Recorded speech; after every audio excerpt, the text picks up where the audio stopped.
नमस्कार मित्रों। कभी आपने सोचा है कि एक ही इंसान में इतने अलग अलग रूप क्यों होते हैं?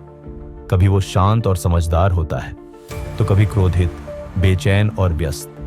और फिर कुछ दिन ऐसे भी आते हैं जब वो निराश, सुस्त और थका हुआ होता है। ये सब अचानक नहीं होता, ये हमारे भीतर काम कर रहे गुणों की कहानी है। और इसी रहस्य को उजागर करता है भगवद गीता का 14वां अध्याय, गुणत्रय विभाग योग। कल्पना कीजिए, एक इंसान सुबह जल्दी उठता है, ध्यान करता है, दूसरों की मदद करता है, सच्चाई के साथ चलता है। यह है सत्व गुण, जो ज्ञान, पवित्रता और शांति का प्रतीक है। सत्व गुण वाले लोग खुद भी शांत रहते हैं और दूसरों के लिए भी रोशनी का काम करते हैं। अब दूसरा चित्र देखिए।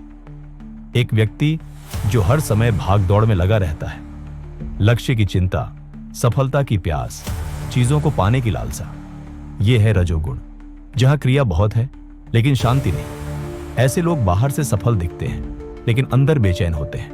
और तीसरा दृश्य, एक व्यक्ति जो हर समय सुस्त है, काम टालता है, भ्रम में रहता है, सच से दूर भागता है। यह है तमोगुण, जो अंधकार, आलस्य और मोह का कारण है।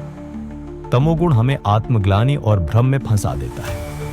अब मुख्य बात क्या है? भगवान श्री कृष्ण कहते हैं, जो इन तीनों गुणों को पहचान कर उनसे ऊपर उठकर कर्म करता है, वही मुक्ति की ओर बढ़ता है। इसका मतलब है कि हमें सिर्फ सत्व, रजस या तमस को पहचानना नहीं है, बल्कि इनसे आगे बढ़ना है।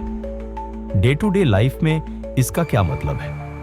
हर निर्णय से पहले खुद से एक सवाल करें, क्या मैं ये निर्णय शांति और विवेक से ले रहा हूं? सत्वगुण, या मैं इसे लालच, क्रोध या महत्वाकांक्षा से ले रहा हूं? रजोगुण, या फिर यह निर्णय आलस्य या भ्रम से लिया गया है? तमोगुण।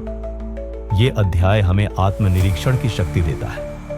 हमें यह समझने में मदद करता है कि हम किस गुण के प्रभाव में हैं, और यही पहला कदम है आत्मविकास की ओर। यह अध्याय किन समस्याओं का समाधान देता है? बार बार गलत निर्णय लेना, लगातार आलस्य और थकावट, गुस्सा, बेचैनी और अंदरूनी अशांति, खुद पर शर्म और असंतोष। समाधान क्या है? गुणों की पहचान करो और फिर उनसे ऊपर उठो। तो अगली बार जब आपका मन डगमगाए, तो एक पल रुकिए और पूछिए, क्या मैं सत्व में हूं, रजस में या तमस में? और फिर उस ज्ञान के सहारे अपने निर्णय को बदल दीजिए, क्योंकि वहीं से शुरू होती है आत्मा की असली यात्रा, और वही है मुक्ति का मार्ग। भगवद गीता सिर्फ धार्मिक ग्रंथ नहीं है, ये जीवन जीने की कला है। और अध्याय 14 उसका एक गहरा, सुंदर दर्पण है। जय श्री कृष्ण।